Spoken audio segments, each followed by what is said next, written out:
नमस्कार, सारा education hub में आपका स्वागत है। तो चलिए आज की चर्चा शुरू करते हैं। आज की चर्चा में आपका स्वागत है। हमारे पास आज पर्यावरण, जियोपॉलिटिक्स, फिर तकनीक और नीति, इनसे जुड़े कई दिलचस्प स्रोत हैं और हमारी कोशिश रहेगी कि इनमें से जो सबसे महत्वपूर्ण जानकारी है, जो समझ है, वो निकाल सकें। कुछ खास बातों पर नजर डालें तो पश्चिमी ऑस्ट्रेलिया में रिकॉर्ड कोरल ब्लीचिंग है, भारत सिंगापुर रिश्तों में एक कह सकते हैं नया अध्याय जुड़ रहा है, और भारत का पहला अपना मतलब स्वदेशी कमर्शियल पृथ्वी अवलोकन सैटेलाइट समूह। साथ ही फाइनेंशियल सेक्टर में एआई के लिए आरबीआई का एक नया फ्रेमवर्क भी है। तो चलिए इन पर बात करते हैं। सबसे पहले एक थोड़ा चिंता वाली खबर है पश्चिमी ऑस्ट्रेलिया से। वहां रिकॉर्ड स्तर पर कोरल ब्लीचिंग देखी गई है और इसकी वजह है पश्चिमी तट पर आई अब तक की सबसे लंबी, सबसे बड़ी और सबसे तीव्र समुद्री हीट वेव। ये असर सिर्फ विश्व धरोहर स्थल निंगलू रीफ पर ही नहीं है, बल्कि ये वो जो नोआ है ना, हाँ, तो नोआ ने इसे 24 का चौथा वैश्विक मास कोरल ब्लीचिंग इवेंट घोषित किया है। ओहो! और ग्रेट बैरियर रीफ में भी पिछले 40 सालों में सबसे बड़ी गिरावट देखी गई है। अगर आसान शब्दों में समझें तो जब मूंगे मतलब कॉरल्स तनाव में आते हैं जैसे तापमान बदलने से, तो वो अपने अंदर रहने वाले सहजीवी शैवाल, ज़ूक्सेंथले कहते हैं शायद। जी हाँ, ज़ूक्सेंथले। हाँ, तो उनको बाहर निकाल देते हैं। इससे वो सफेद हो जाते हैं और अपना मुख्य भोजन भी खो देते हैं। हाँ, और ये दिखाता है कि क्लाइमेट चेंज का असर कितना कितना फैला हुआ है, व्यापक है। जैसे एक और उदाहरण देखिए, समुद्र का जलस्तर जैसे जैसे बढ़ रहा है, तो ईस्टर आइलैंड जैसी जगह है। हाँ, वो मूर्तियों वाली जगह। बिल्कुल, वो प्रसिद्ध मोआई मूर्तियां, उनके 2080 तक डूबने का खतरा है। तो ये साफ दिखाता है कि कैसे ये पर्यावरण के बदलाव हमारी सांस्कृतिक धरोहर को भी सीधे सीधे खतरे में डाल रहे हैं। सही बात है। लेकिन इसी बीच एक अच्छी खबर भी है।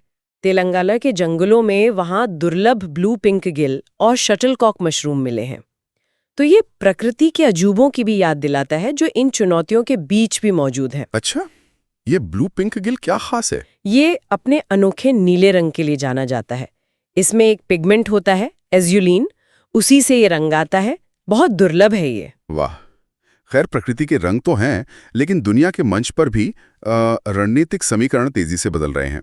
हाल ही में भारत और सिंगापुर के बीच मंत्री स्तरीय गोलमेज बैठक हुई, ISMR। जी, ISMR। हाँ, ये दोनों देशों के बीच रणनीतिक साझेदारी है उसे मजबूत करने की दिशा में एक अहम कदम माना जा रहा है, खासकर तब जब 2025 में उनके राजनयिक संबंधों को 60 साल पूरे हो रहे हैं। इसमें मंत्रियों ने 6 मुख्य स्तंभों पर बात की, जैसे एडवांस मैन्युफैक्चरिंग, कनेक्टिविटी, डिजिटलीकरण, हेल्थ केयर, स्किल डेवलपमेंट और सस्टेनेबिलिटी। बिल्कुल, और ये साझेदारी भारत के लिए देखिए बहुत मायने रखती है।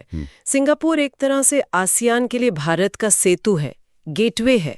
हाँ, एक्ट ईस्ट पॉलिसी के लिए जरूरी है। जी हाँ, एक्ट ईस्ट पॉलिसी और जो हमारे इंडो पैसिफिक लक्ष्य हैं दोनों के लिए।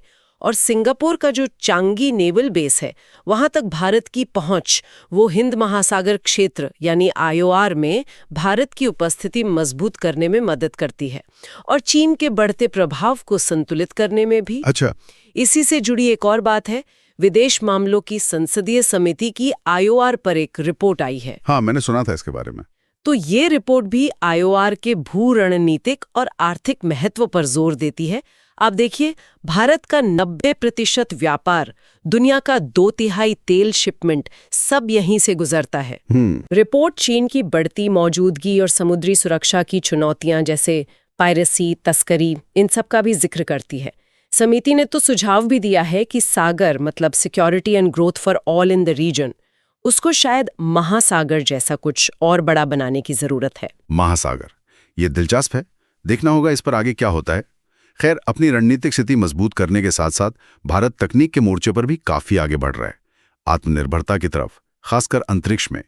पिक्सेल स्पेस इंडिया के नेतृत्व में 4 प्राइवेट कंपनियों का एक समूह, हाँ, कंसोर्टियम। हाँ, कंसोर्शियम, उसे भारत का पहला पूरी तरह से स्वदेशी कमर्शियल पृथ्वी अवलोकन यानी EO सैटेलाइट समूह बनाने के लिए चुना गया है।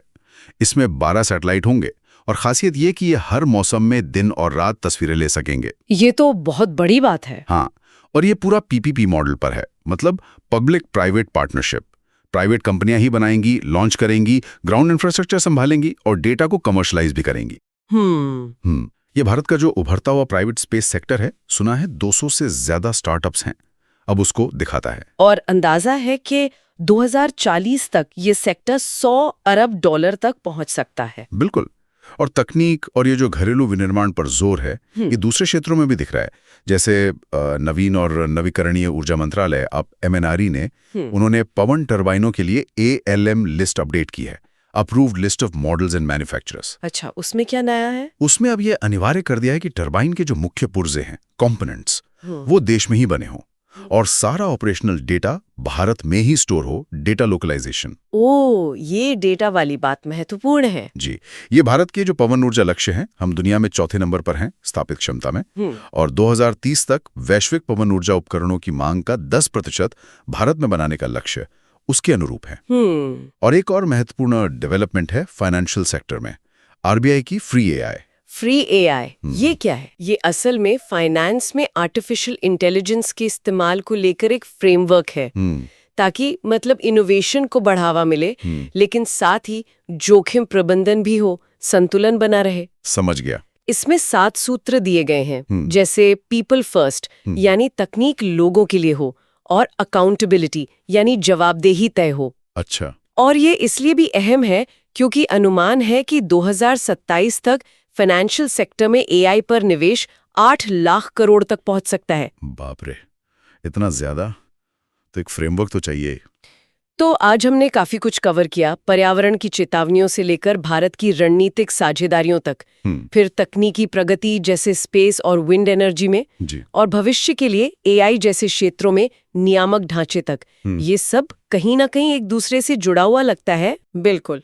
और ये सब देखते हुए मेरे मन में एक सवाल आता है, जैसे जैसे भारत स्पेस, पवन ऊर्जा जैसे हाईटेक क्षेत्रों में अपनी घरेलू क्षमताएं बना रहा है और साथ ही AI जैसी नई तकनीकों के लिए नैतिक ढांचे भी स्थापित कर रहा है, तो उसे मतलब दुनिया के जो मौजूदा मॉडल्स हैं उनसे कितना सीखना चाहिए और कहाँ उसे शायद बिल्कुल अपना एक नया रास्ता बनाने की जरूरत पड़ सकती है, ये सोचने वाली बात है।